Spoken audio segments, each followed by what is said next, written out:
All right. Good evening, everybody. Thank you so much for your patience. I've already called the meeting to order, so we are going to move forward in the agenda and do our Pledge of Allegiance.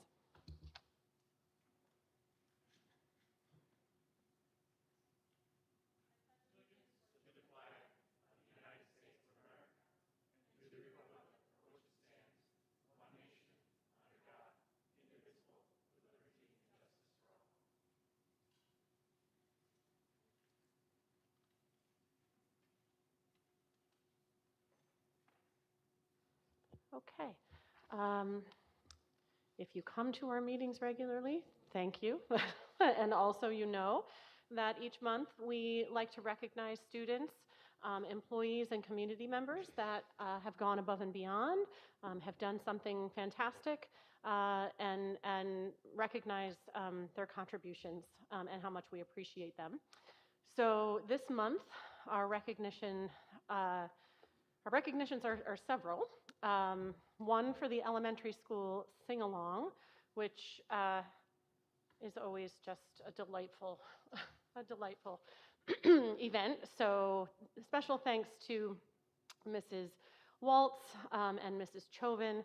Mrs. Waltz prepares the kids for a month or more with their songs, and Mrs. Chauvin decorates the whole gym. So special thanks to them, but to really the whole elementary school for getting in the spirit, wearing their PJs and singing along.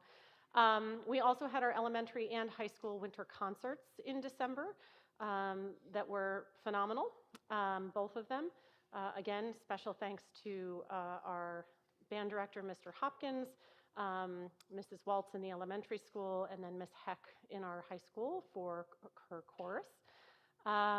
We did also, and I mentioned this a few months ago when we found out, but we had a junior student who was a performer with the Empire State Youth Choir for the Melodies of Christmas program. That was something that I had never attended before, but I went because I know this student. And if you have not been, not just because of this student, it really is an incredible program. So congratulations to her. We also have had our referendum back in December, and we want to thank our poll workers who stay for hours and sign everyone in and give them what they need to exercise their right to vote.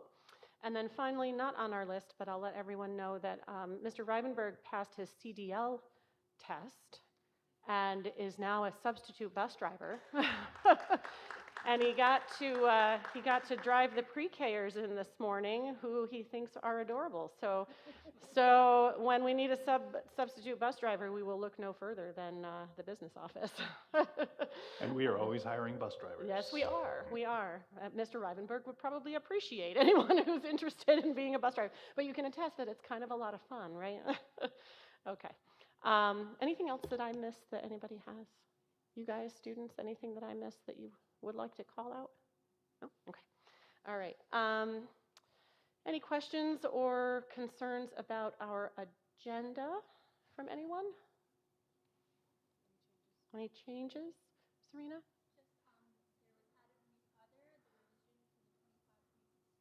Okay. Okay, great. All right, so we'll do our resolution for the agenda. Be it resolved upon the recommendation of the superintendent that the Board of Education approves the agenda for the regular meeting this evening on January 13th, 2026. May I have a motion? Thank you, Michael. A second? I'll second. Thank you, Ray. Comments or questions? All in favor? Aye. Aye. Any opposed? Any abstentions? Serena, do we have anyone that signed up for comment? Okay. We do have a sign up for public comment, but so I don't have anyone on the list, but if there's anyone in the audience that had wanted to speak and didn't get an opportunity to sign up. Anyone? Anyone? Okay. All right, next item is our minutes from our last meeting. Be it resolved upon the recommendation of the superintendent, the Board of Education approves the minutes of the regular meeting on December 4th, 2025. May I have a motion? Thank you, Francis. A second? Thank you, Tony. Comments or questions? All in favor? Aye. Aye. Any opposed? Any abstentions? Okay, we're going to move to our reports. And we're starting with high school student council. So welcome. Who do we have? No, we don't have? All right, Jen's here. Jen's here. Is Jen here for all the things? Jen's here for all the things. All right.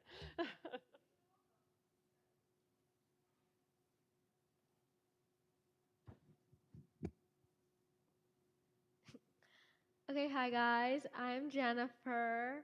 We've definitely met before, but I'm here to talk to you today about student council. So we're spreading school spirit one day at a time, and we're doing this with like our pep rallies and stuff like that. Which honestly, guys, I have seen a change with the middle school. I'm not gonna lie. Like when I was walking the halls during the pep rally weeks, like they were all low key participating. So I was really happy about that actually. So yeah. So that's our pep rallies, and there's Mr. G dressed up as Santa. They're really fun. I think probably one of our like main games I feel like is the tug of war. Everyone has a lot of fun during tug of war. I participated this year, and I was really happy because usually I'm like on the sidelines like working and stuff like that. But I actually got to play this year, and it was really fun. And then we have our doing the Eagle mascot. And we do one every like sports season to celebrate our athletes. So we have one in the fall, one in the winter, and then one in March for like or like in the spring for our spring athletes. And that's more pep rally stuff, and I think it was really fun this year again. These are like our spirit weeks, so we always do them leading up to the pep rallies. This one was the one that we did in the fall, and I think like we thought about like the works on Wednesday because our school is currently undergoing construction. So it was really fun to just have like that go along with what's going on in our community.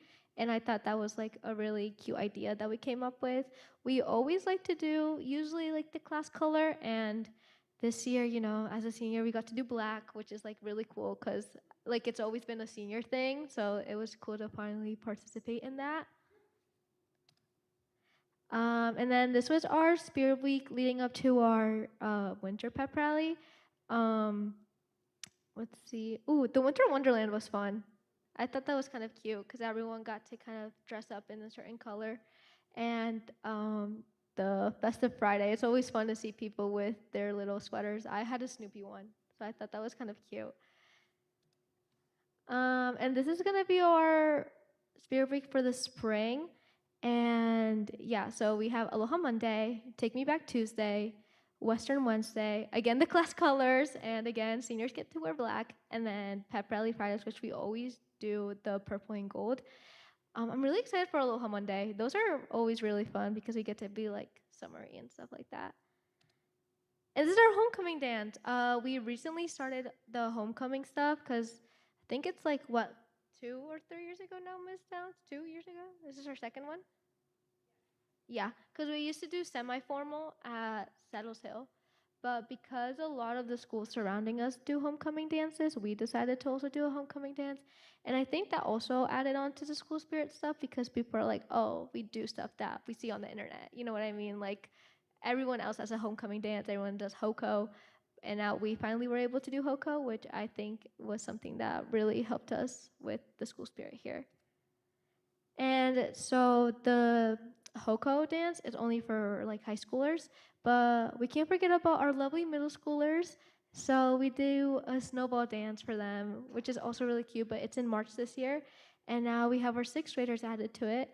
And I think they have a lot of fun there. I DJ'd last year with Haley. And it was kind of fun. They asked for Bob the Builder as a like song request. I thought that was kind of cute. But yeah, no, it's kind of fun. I enjoyed DJing last year. And these are our gift bags for this year because I know every club does a gift bag. So we're doing like the Halloween candy. We did the Halloween candy distribution at the Halloween bash, and then like something for Teacher Appreciation Week. And we're working on planning what our spring gift bag will be soon. And that's it. Thank you guys. I appreciate it. Do you guys have any questions or anything? Okay, thank you Looks good. guys. Thank you, Jen. Thank you very much. Okay.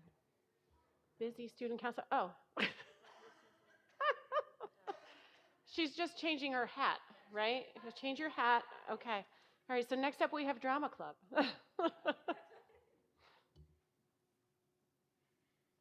Hi guys, I'm Jen. Long time no see. Do we have to have Declan, or can I? Let's see if I can change presentation without Declan having to come up. I did it. Thank you. How do I make it full screen?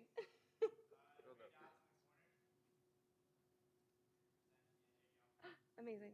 Look at that. I did it. All right, so I'm going to turn it over to these guys in a minute. But I am Lindsay Heck. I'm the music teacher up at the high school for chorus. And I also am one of the many people helping out with our drama club this year. We have a couple new, we have a little bit more people on our team this year. Me, Mr. Hopkins, who's been doing it the past couple years, but we also have Kate Pryor, who's one of our science teachers, helping out. Mrs. Waltz from the elementary school is coming up here to help us out. And Mrs. Wanzer, our new librarian, will also be helping us out this year. But you don't want to listen to me talk. You want to listen to the kids talk. So I'm just going to introduce our drama club officers here. So we have Asa, our president, Santino, one of our student board members, who is also our vice president, Christiana Foreman, who is our treasurer, she's there, and Jennifer Patino, our secretary.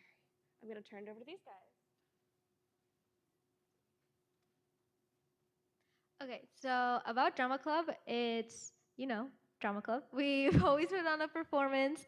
We act, we sing, we dance, we do everything basically. And we feature grades 7 through 12. We do two main things. We have a fall showcase called Waynesburg Sings Broadway, where it's a combination of a bunch of Broadway songs. This year, me and Turtle did a duet. We did For Good from Wicked, and we did Larger Than Life, and what was wait, no, Larger Than Life. What was the other one? What was the finale? High School Musical. Yes. I'm sorry, guys. Yeah, my choice. But yeah, those were our two group ones, and which I think they're always really fun. I like to sing and dance, so I always really enjoy doing it. And then now we also do our big spring musical in March. So yeah.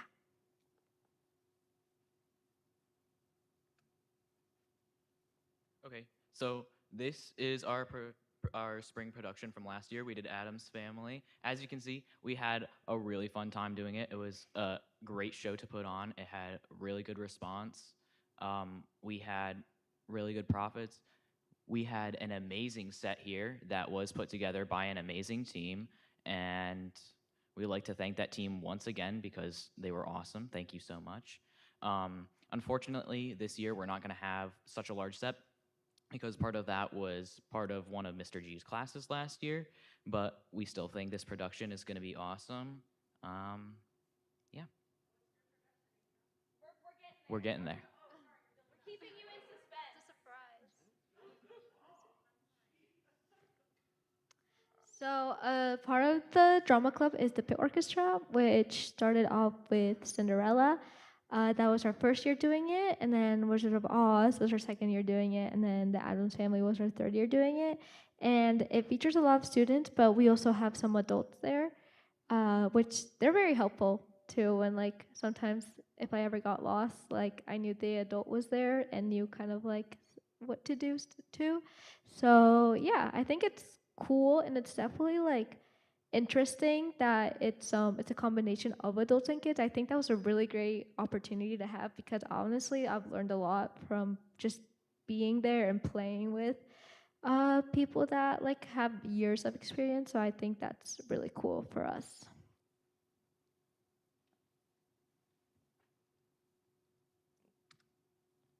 All right, over here. Jen already talked about a lot of the details of the Waynesburg Sings Broadway. You might remember me. I was in there too. Right. And but what's important about that show serves as a fundraiser to allow for a lot of permanent improvements for the Waynesburg Drama Club. For example, this year we raised over $1,000, which is going to be used for various improvements such as hired musicians for the pit orchestra and along with other various improvements. In past years, we've bought new lighting, new microphone equipment, and other things to step up the shows year to year. If you've noticed, there's been a steady improvement since COVID with the drama club shows. We've had a bit of a rebuild since then, and it's on the up and up. And Dwaynesburg Sings Broadway is is a key to that success, allowing for a lot more resources for development. All right. Since you were asking what our play is for this year, we're doing Once Upon a Mattress, which is a story about like the fairy tale of a princess and the pea. And we have a lot simpler of a set this year. Actually, I think it's only like one scene for like the whole show basically. So it's gonna be a lot easier for like the stage crew and stuff like that. So that'll be nice. We have our performance days much earlier this year than we have every other year. Normally it's like March 25th or 4th. So our rehearsals are very compact, and like we already started rehearsals in December. So that's really good that we have all the other teachers and the choreographers that we have helping us, because it's really helpful in case you miss like a rehearsal. You can always work with Miss Heck, while everyone else is with Miss Pryor or Miss Waltz and everyone else like that. And we still have around like a big cast, nice orchestra, and everyone's really helpful. And I'm really excited because I think it's gonna look really good. So I hope to see all your guys' faces there. Thank you. And then I'm going to talk about that in a minute. It's not going backwards, but I'm going to. So this is our drama club. Do you guys have any questions about drama club? Yeah. Yes. I always have a great time. It's one of my favorite things that I get to do. And this year we're gonna keep moving forward. It's gonna be great. Okay. All right. You guys can sit down. All right. And while I'm up here, I'm also gonna talk a little bit about our overnight band and chorus trip. The next item on our agenda. Yeah, the next item on your agenda. Yes. I'm not gonna leave and come back like Jen did, unless you want me to. So this is a trip that we started 2 years ago, that we started taking our high school band and chorus ensembles on like an overnight trip to our music festival, and giving them a sort of new experience. So we're hoping to do that again. The dates of our trip this year, similar to last year, would be at the end of May. We don't have all of the details yet. We're still waiting on it. But the way that the festival works is we go down, the one that we're going to this year is in New Jersey, and we will go to a high school somewhere in that state. Last year, I think it was in like Manchester. And we take the groups down. They each perform 2 songs, and they get evaluated by judges, and they get feedback. We all get little plaques and ribbons. And I think it's a really great way for the kids to get another performance opportunity, and then also being able to get some feedback from different people. And I know we go through the feedback with the kids, and we hang the little plaques that you guys probably saw in my room, the little ribbons on the side, that we get those every year. And then afterwards, the part that the kids are probably more excited about is then they get to go spend the rest of the day after performing at a theme park. In the past, we went to Hershey in Pennsylvania. Last year, went to Great Adventure. And this year, we are going back to Great Adventure because the other part of our trip is because an overnight last year, we were able to stop in New York City and let the kids, we went to the Museum of Broadway. And this year, we're hoping to do a similar thing, stopping somewhere. We're not sure exactly yet. We have to get estimates for price, costs, and things. But seeing a show or going to another museum in the city, which I think the kids really enjoyed getting to go down to New York City. So this is sort of the general timeline. This is based on last year and what we did last spring. So we anticipate that this year it will be similar. But again, we don't have all of the details yet until we get our performance time. And we know that we are officially able to go, so we can start booking reservations and things like that. But we would leave Thursday morning. We usually get a charter bus, so the kids don't have to sit on a school bus for that really long time to get down there. When we stop in New York City last year, like I said, we went to the Museum of Broadway. And this year we're looking at a similar museum in the city, or maybe a musical performance of some kind. And then we go the rest of the way down to New Jersey. We stop for dinner, and the kids get to the hotel. Last year we got back a little late. And then the kids all have curfew. They have to be in their rooms. We typically have 4 students per room, and then 2 like adult chaperones. We usually bring a mix of staff and parents to go on our trip for chaperones. And then the next morning, we wake up, we have breakfast at the hotel, and then we go do our performances at whatever school that we go to. The kids perform, we get our feedback, and then we go to the park. And then we try to give the kids as much time as we can in the park. Typically, we leave like around 6 o'clock or 7 o'clock. We come back, we stop for dinner somewhere along the way, and we usually get back here late. Usually it's around 11 o'clock, coming back to school. So just a quick financial, again, this is based on last year and the estimates we got, but we anticipate the price will be around the same. The kids, if you have a season pass at Six Flags, you do get a little bit of a discount because you don't have to pay for the price of the admission into the park. But typically it's between like $145 to $185, depending on how many students are going and so when we split the cost of like the bus and the hotel and the festival tickets, that's usually what it goes out about.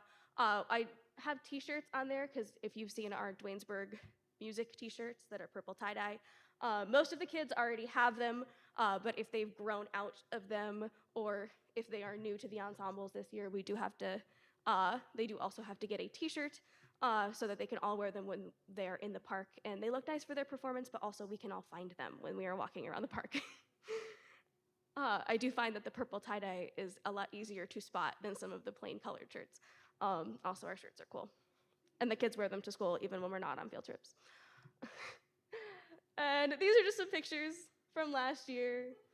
You'll see Mr. Hopkins is really good at the basketball game where you like throw it, and so he always wins really large stuffed animals that end up in our rooms.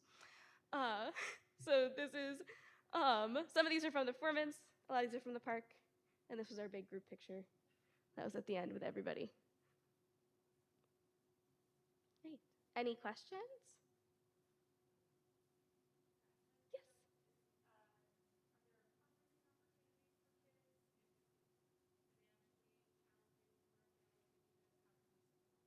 Yeah, well, we do. I believe the school does have options to help pay for field trips. All they have to do is talk to us, and then we will talk to the school about getting them help with paying for the trip. Yes, this is high school. Yes, and I will also say the trip is not mandatory for the kids. While we like encourage the kids to go and have that experience, they obviously do not have to go. If they choose not to go, that is their decision, and we obviously don't force them. Mm-hmm. At this point, that was our plan, but if that is an issue, we can address it as well. Just one question. This is all based on last year's totals. Yes. As close as you get to the actual trip, are you gonna? Yes, obviously. Well, so we can't book things like the hotel and the bus and like the tickets for whatever we do in New York City until the trip is approved. So we can't get like contracts and things like that. It also, with more students, the cost actually might go down. I know our ensembles are bigger this year. So depending on like the buses and the hotels, the cost might go down, but because we have more kids, we'll need more rooms and things like that. But we anticipate it being around the same. That was actually, we were hoping to bring them to like a show on Broadway, but the tickets are very expensive. So that is something that would highly raise the cost, which is why that is something that we probably will not be able. I was gonna say, yeah, so that is definitely something that we take into account when looking into things because we obviously don't want them to have to pay more and more and more. Oh yeah, she told me. Yeah. Mm-hmm. Right. Any other questions? Right. Thank you, Ms. Heck. I appreciate it. Thank you. And thank you again, students, for being here to report about your clubs. Looking forward to Once Upon a Mattress. Happened to do that in my high school, so super excited about that. Me too. It's a good one. It's a good one. If you guys do, what's the one I'm thinking of? I don't know. Oh, Little Shop of Horrors. If you do a Little Shop of Horrors, great I'll show you a video of her. Well, thank you. All right. Anyway, did that one too. All right. Next up, we have our student board members report. Oh, is this thing on? All right. So, as you might know, the past few weeks, a lot of people, well, we haven't really had school very much. We had I've been goofing off. Is that what you're saying? We had a full 2 weeks of Christmas break, which I'm sure everybody was very appreciative of. But there hasn't been a lot happening. As was mentioned before by Jennifer in the student council presentation, we did have the pep rally before break, which was enjoyed very much. I heard everybody had no injuries, yes. But everybody had a lot of fun doing that.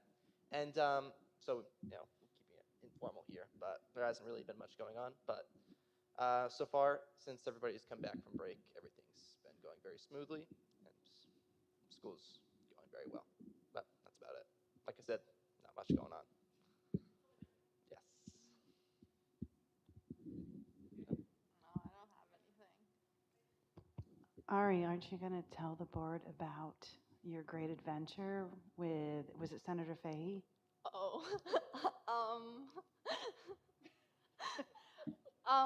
right before break, I did a student advisory council with Senator Pat Fahey, and I got to go the last day of school before break. I got to go to the state capitol. We took a tour of the state capitol, and we actually got to go out on the Senate floor and wreak havoc while the very anxious security guards watched on and hoped we didn't break anything. And we got to present some mock legislation that we drafted throughout the program. So it was really cool. But yeah, that was something that our history teachers nominated us for. I think I was the only one who did it, but yeah, it was cool. Were there students from other schools too, Ari? Yeah, there were about 1 million kids from Shen and Mohan and Niski and everywhere. You should be proud that you were selected to go. It was a great opportunity for you. That's very cool. And we have midterms and regents next week for some of us, right? Mhm. Yeah. Okay. All right, good. Anybody have any questions for our student representatives? Okay. Okay, next up, we have our board vice president with a presentation about our conference.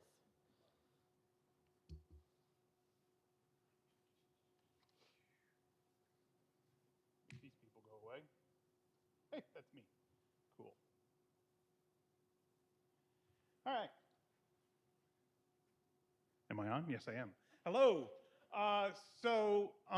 Back in October, Ms. Peterson, Ms. Devin Peterson, and Ms. Kwazowski and I, and along with the superintendent, and Serena. Ms. Killenberger. I'm sorry, words are hard. We all went down to New York City for the New York School Boards Association conference. It's an annual conference. It's the first time I've gone. And as part of that, this is me reporting out to you the things that I learned to try to tell you why it was worthwhile. So day one, the president and I attended the Board Officer Academy, which had a couple of major topics of leading through conflict and United We Stand. Really, the big takeaway was sort of, it's important to sort of try to have as clear conversations as possible. And this is one that I think is certainly something we can all kind of learn and think about, is just not immediately dismissing the other person's starting point, just sort of at least allowing them where they start to have the conversation, arguing from there clearly, but you know, and then following through on whatever decision is made is vital.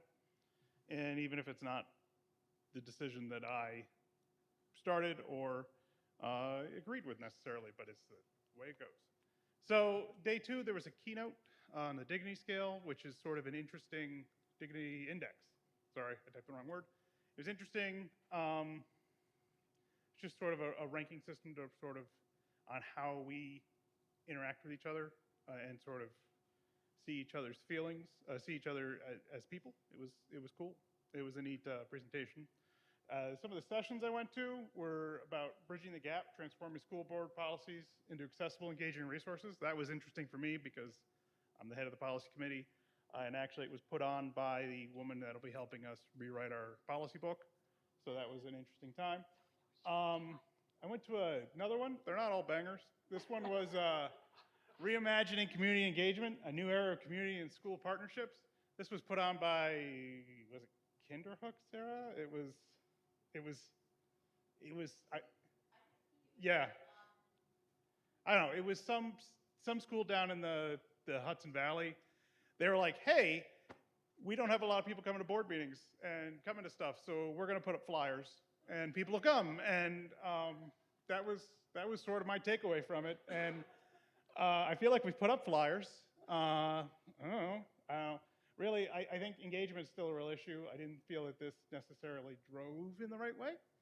And then I did go to a conference session on empowering education with AI. It was sort of an interesting conversation between the head of technology out in Buffalo and the head of technology at Brooklyn School of Tech, which is kind of a very different sort of environment and how they're approaching AI within their school.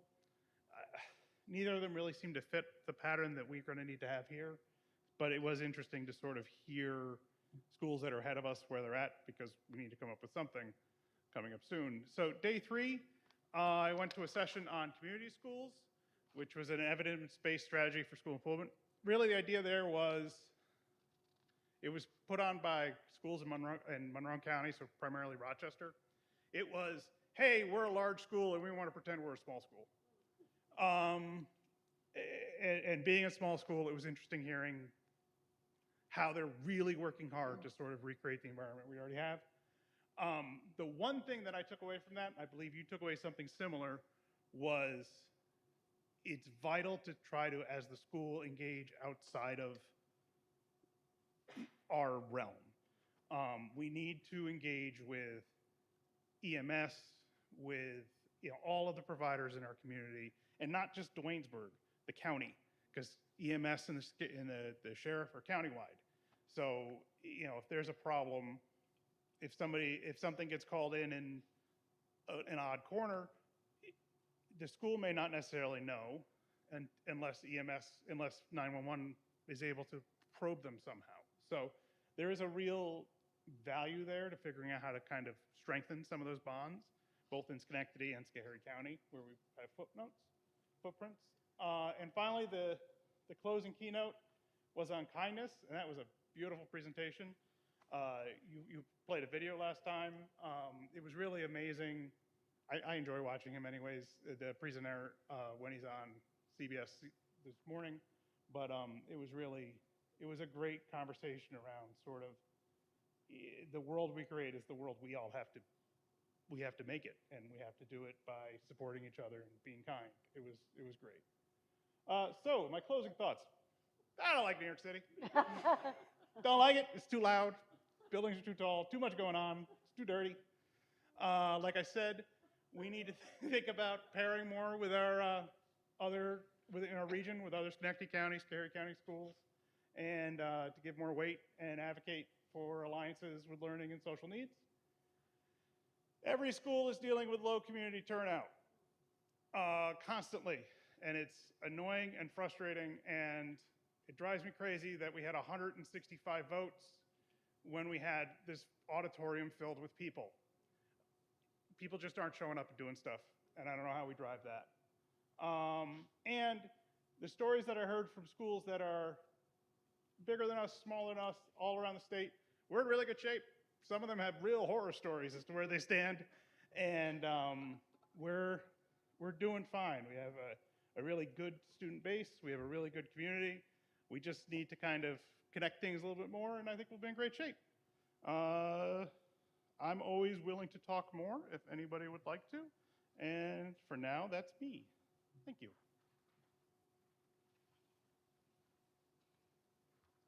Thanks, you, Francis. Okay. All right, where are we? Okay, superintendent report. So I got to log in because I didn't yet, sorry.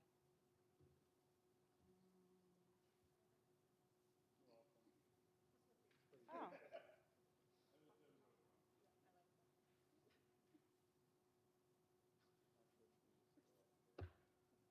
Jeff, if it does two-step authentication, will you press the button for me? My phone's right there.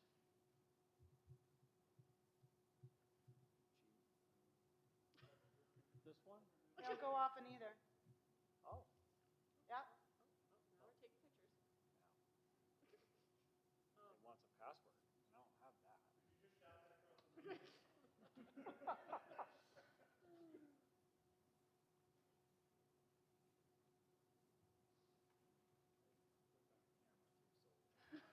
probably taking pictures of your feet. Okay, so I'm just going to recap. I was talking with Melissa and Francis about making sure that our data is noisy. I did report out to the board in September our 3 through 8 assessments. And Melissa, and you and I talked the other day a little bit. The accountability data is still embargoed until February. Reason for that is school districts who have been identified as target schools or schools in need of improvement, they have this month to appeal to the state. And so when that appeal process is done, then it becomes open dialogue. So I'm going to set the table for the conversation. Hopefully we'll continue at our February meeting if they release it. We did do some 3 through 8 assessment data in September. We did talk about accountability in September, but that was for the previous school year. Okay, so we didn't find out the results until November ourselves. So I didn't break any rules with embargo data. I just want to make that very clear. Okay, as a reference point, when we talk through 3 through 8 assessments, we have 4 levels. And that pertains to how students do on their state assessments. That's just a refresher. So 1 is insufficient expectations, considered, insufficient. Level 2 is partial insufficient. Level 3 is sufficient, and level 4 exceeds, is more than sufficient. All right, you saw this very similar. I condensed it down from September. This is the proficiency trends in ELA. I always find it interesting because they do the test shift, right? I always find it interesting. Most folks like to look linear, right? Each grade level. I always like to track how our cohort's doing. Now, kids come and go. Now, please know that our numbers are based on kids who are continuously enrolled. They don't take kids who come and go. If they're here on bed stay in October. So it's always interesting to see and pleasant to see when kids we see they make gradual increases within their proficiency. Same thing for math. All right, so we overall have been growing in math.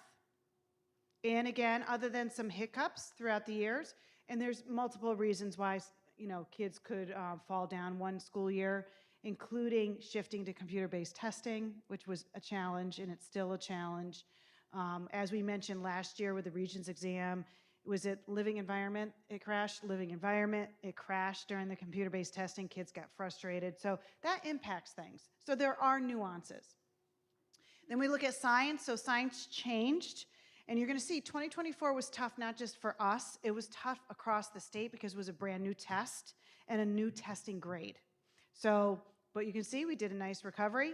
You don't see anything in 8th grade science last year because they all took the living environment.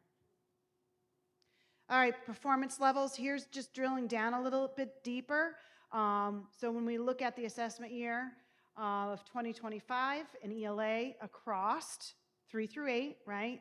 How many level 3s, level 4s, the 2024 year in comparison.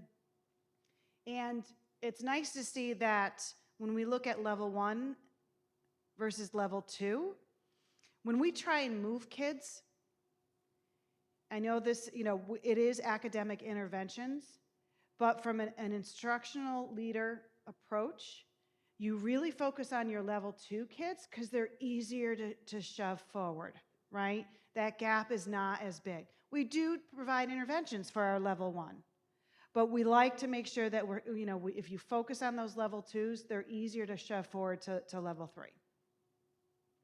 And I'm unsure why, when I pulled it, there's no not tested in 2025. I couldn't figure it out. Then again, 2023 versus 2022. Same thing for math. We're seeing a slight decrease in our level 1s. Again, it's easier to shove our level 2s forward. And then in math for 23 and 22. Nice jump in our level 3s. And then here's a comparison to districts across the region. I know you saw something similar in September. Just out of respect for our surrounding community, right? Just making sure that Duanesburg is the third one down. And the progress that we've made, the linear progress across each year for each grade. And then comparison to other districts. There are districts who are outperforming us. But if you can see, what's really critical is green. We want green. We love green, right? So I'm happy to show, other than grade 8 ELA, we were in the green per se, and that's in the state's eyes as well. And that, right. The ELA crashed? The ELA crashed as well in 2025 for grade 8. Looking at math, right? When we go across and we go for Duanesburg, we're staying in the green. 2024 was a little bit tough, but we rebounded this year in grade 5. Last year we had some instability with math instruction with the teacher at the time had some personal things going on. And then again, and this is where it proves that teachers matter. And then when we look in the other grade levels, that we stayed pretty consistent across the board, which is great news. Oops, I'm going to skip past that because there's names. I didn't change that out. Okay, let's look at Regents exams. Serena, before we post this in the minutes, make sure I take that out. All right, so Regents exams, they do August, January, June. That's the cycle. That's how they get their data. Lots of times, kids who are taking the August Regents are kids who need to make it up because they haven't passed it.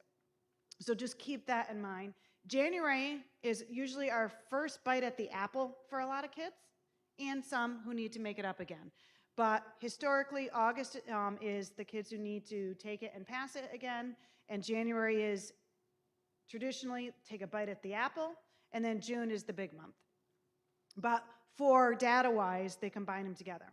So this past August Regents will be included in next year's data, if that makes sense.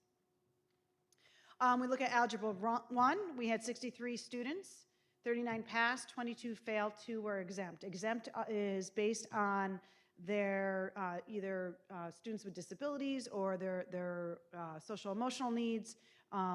There is still an option to be exempt. Then we look at geometry. The reason it may not seem like this is cohesive, these tests are rated on a scale to 1 to 4. Some are going to be rated on 1 to 5, just to make it fun. So geometry, we had 18 students, 7 pass, 11 fail, none were exempt. Earth and space science, that's new. That was new last year. So we had more kids taking the Earth and space and only a couple kids taking the old Earth science because they were taking it again, if that makes sense.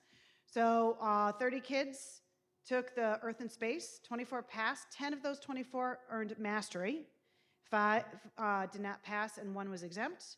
And then for the old Earth science, 9 students took it, 2 passed, and 7 were not successful. Sure. I don't know, how do I go back? This way? Okay.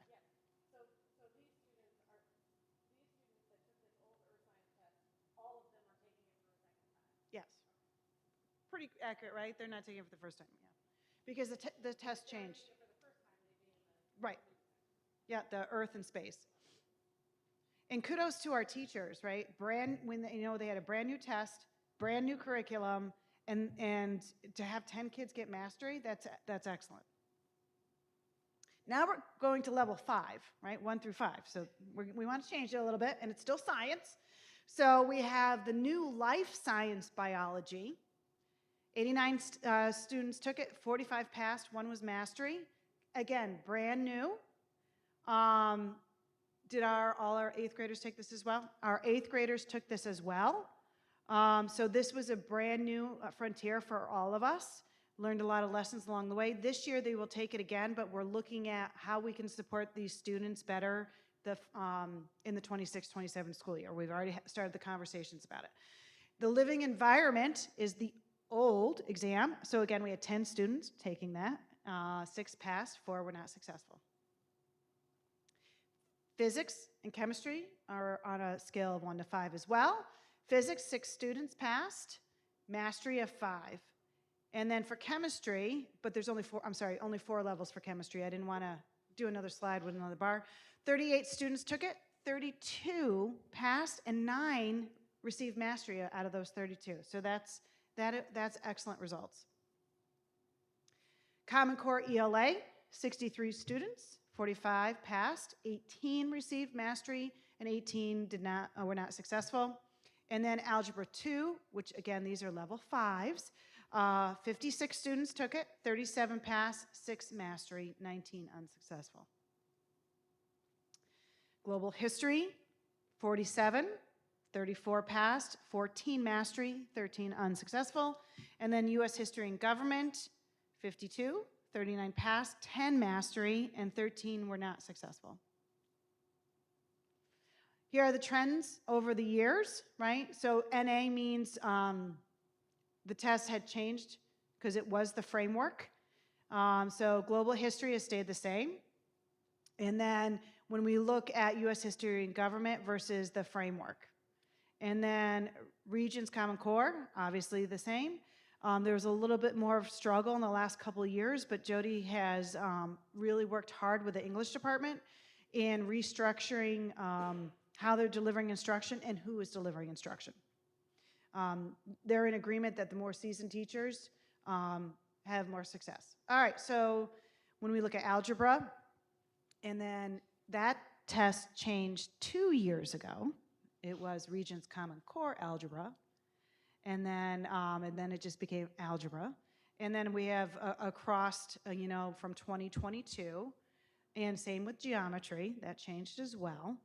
And when you see Regents Common Core Geometry 38, those are the kids who took the geometry a few years ago and are still working towards passing that course, that Regents exam. Same with sciences. When we look at the sciences, right, we have Earth and Space. I'm really proud of the success of nearly 83% kids.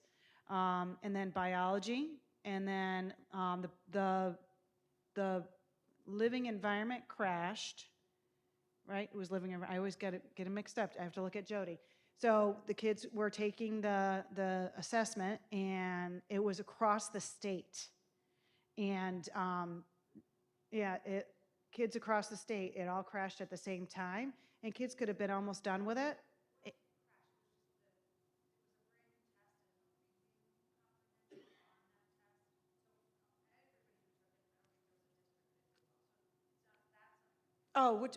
It was the science assessment that. Oh, I'm sorry. Okay. Oh, English test crashed. This one was. Oh, that's right, because there was a call across districts with the living environment that they were assessing things that weren't in the new curriculum, and state ed didn't want it. They just said it is what it is. Chemistry, great. We have the physical setting, earth science, and then the physics, obviously. So again, we're going to dive deeper in February when we look at the accountability data. We'll look at attendance and how the attendance indices changed, as well as some other preliminary data that goes into determinations for our measures of improvement and areas that we need in cohorts we need to focus on. Questions? Oh. On? How do I? Is it on? Okay. So this isn't really a question, but I just wanted to note this because you didn't say it. And I think it's important to like understand the data. So it's not just people who fail who take it in August, because if you're 1 or 2 points off of mastery, you will be very sternly advised that you will be taking it in August. So I just think that's important to know. Yeah, I when you're agree, looking Ray. at So it. it's not, you're absolutely correct, Ari. It's not necessarily the kids who haven't been successful, it's the kids who want to take it again because they were so close to mastery. So I agree. But I think that's usually the exception and not the rule for the kids who sit in August. But you're right, absolutely. Anything else? Awesome. When it's, when the accountability data is not embargoed, can we talk about, not necessarily about neighboring schools, just sort of where we stand on those tests against other districts? Because those numbers are, some of them are frighteningly small, frighteningly low. Well, if I go back, right, we can see when I did comparison to the different districts. So we have ELA, right? When we look at our surrounding communities, you know, again, there's some districts, Duanesburg is the third I was down. actually just referring directly to the regions. Oh, the regions exams. Yes. Okay, Yeah, these I get, these, you know, but I'd like to see something similar with the regions. I Because, can make sure I include that, a comparison of the regions. because like our averages, not great, but that's the way averages work. But, you know, it might be looking across a whole body, it might be okay. Right. No, I can absolutely include that. That's easy enough. We have a wonderful program called Tableau that allows me to pull all these graphics down to share with you. All right, great. Thank you, Kim. Okay, next up, Mr. Ivanberg.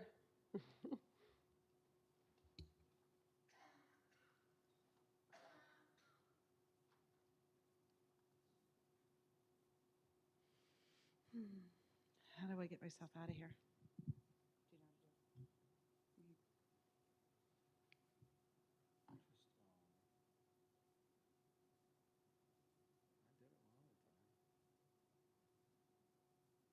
We can do it later. Yeah.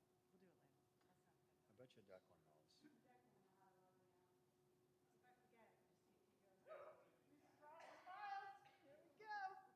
Sending out emails.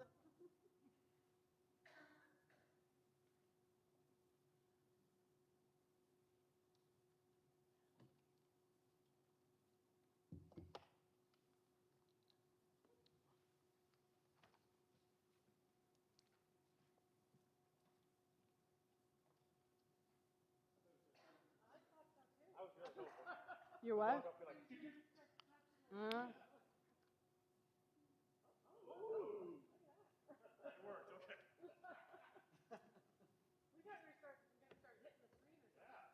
No, I think I put it in the wrong. There's a couple different places you can put it back there. All right.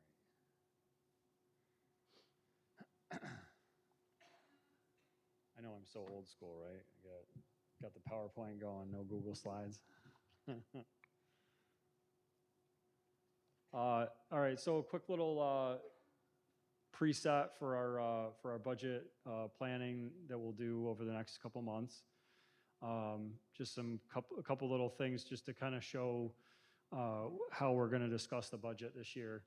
We're going to break it down into just the when we talk about expenses, we'll talk about the component budget portion instead of breaking it out into the 6 sections that I had talked about in the past.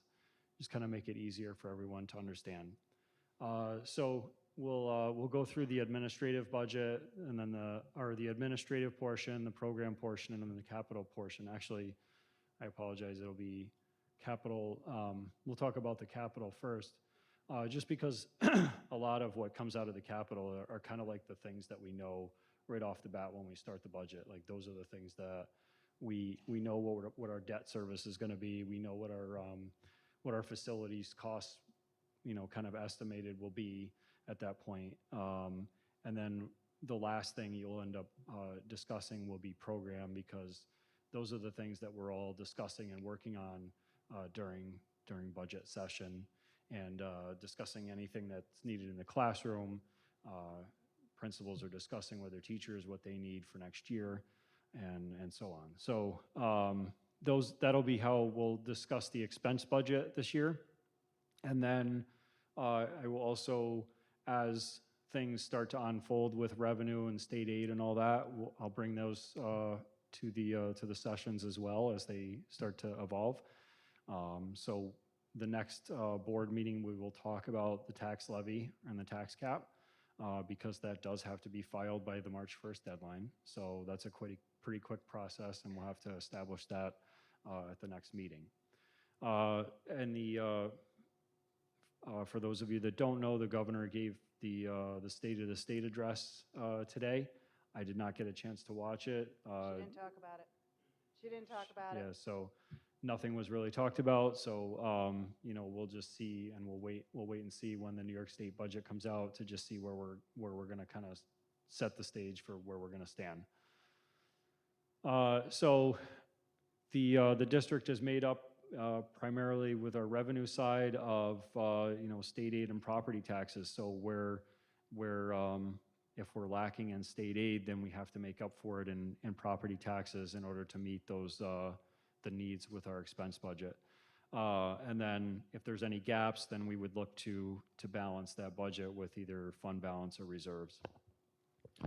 So we'll be discussing those as well during the course of the budget meetings as well.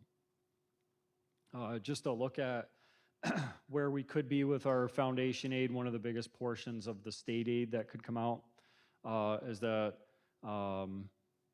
we could see a 0% increase, and we would, because of Save Harmless, it'll be an equivalent to about a little over $12,000. So not very much, but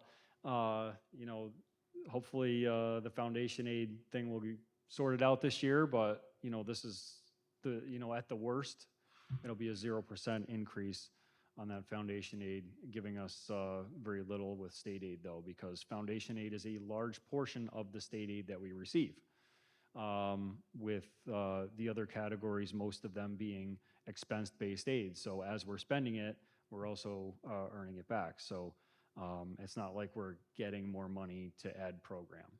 So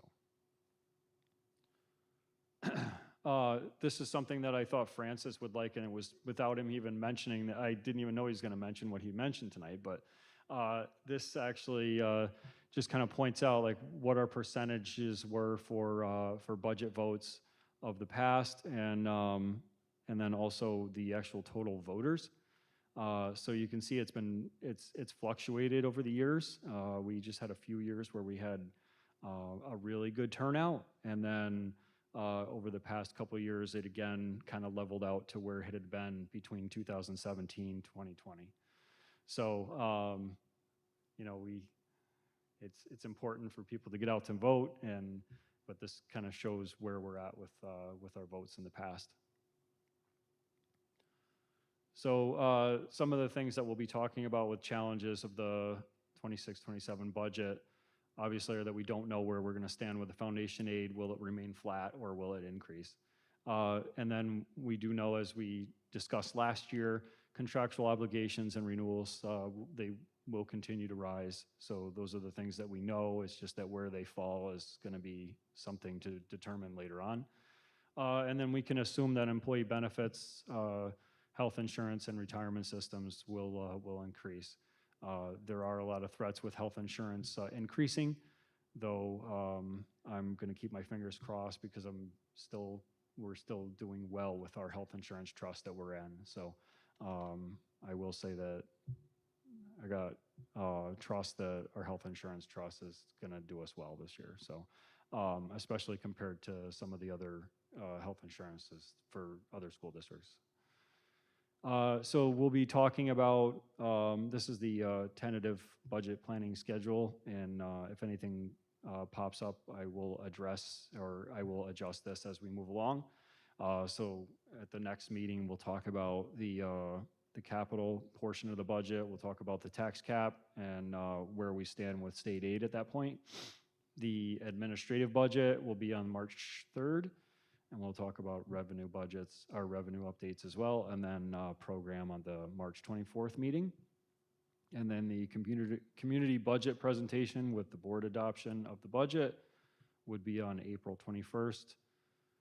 followed by the public hearing on May 5th, and then don't forget to vote in May, at the end of May. So also, I had mentioned to Kim, just thinking over the weekend, because that's what we do, right? The location, and it's on the agenda tonight to talk about the calendar, or to approve the calendar. The one thing that the calendar has in it is the location of where we have the vote. I'm not too convinced that the transportation facility is the best place to do the vote, based on where we are with construction, afternoon dismissal at that time, et cetera, et cetera. I had kind of suggested that we might want to try and find another location over here at the high school, and make some adjustments and just kind of strategize what we can do. So I had some ideas that I talked to Kim about and talked to Serena about, and like to kind of get that in the works, because we do have to get our public notices out in April 3rd, is it? Is that correct? Yeah. I think, Jeff's, thinking is that we understand having, when we did the budget for the referendum in December, it's a challenge for a lot of our seniors and disabled. We have a ramp, but the ramp is long, but what can we do to make it a shorter walk or shorter incline? So we are in open discussion what's the best place. And again, we hear the community. We know it's a problem. We did speak to legal. It has to be on our grounds. It can't be like, we can't go to the DVAC center, which would be great, but we don't own that.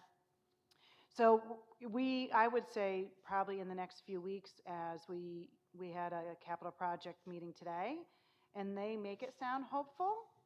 But I guess we probably by our February meeting, we'll probably make another suggestion to see where we're at. It is the ease of getting there. Elementary school is problematic because you have students floating around, and missing instructional seat time is important, is something to be mindful of. So we wanted to put it on your radar that we're thinking, and we're trying to find an alternative solution, and that the community knows that we recognize that it is a challenge, and we're actively seeking solutions.